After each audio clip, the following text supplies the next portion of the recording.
The book I chose to read is called Manic by Terry Shaney. And essentially, Shaney is a attorney who worked a lot of high profile cases. She had a lot of money. And although those things, she suffered from bipolar disorder.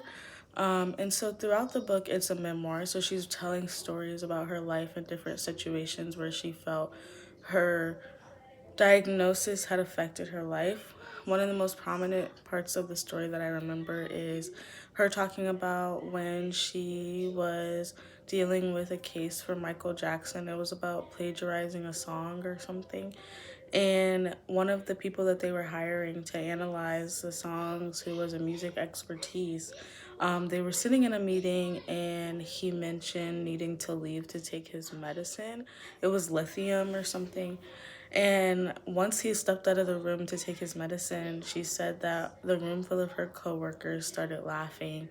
And it was at that moment she realized that she could not come forward with any of the problems and issues that she was having. She would have to take days from work, or she would have to work at nighttime when no one else was in the office. And they just kind of assumed that she was rich or had a rich husband, or like she could afford to not come to work.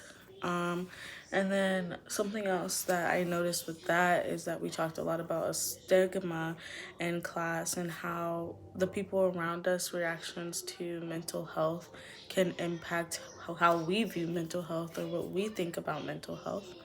And another thing that I didn't include in my actual like written analysis that I thought was really important was that she spoke about how she met this guy who was a doctor, and she debated if she should tell him about her diagnosis.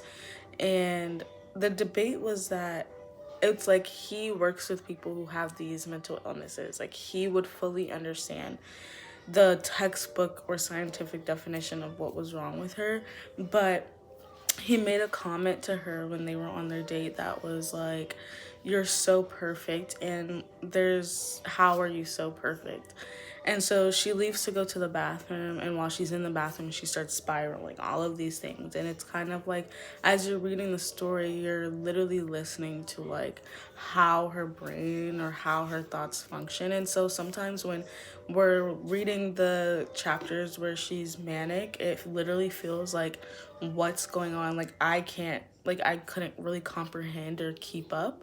And when she's talking about her depressive states, it's kind of the same thing. And she talks a lot about how she tried a whole bunch of different medications and they didn't really work for her, and all of the different things. And I really think that this connected to what we've been learning in class because it focuses on stigma. It talks about the different medications and how there's a lot of trial and error with figuring out diagnosis and how to treat their issues. And then it also talks about romantic relationships and how that could influence like finding a life partner, your work, your job, your everyday life, and all of the things surrounding that. So I hope this helps.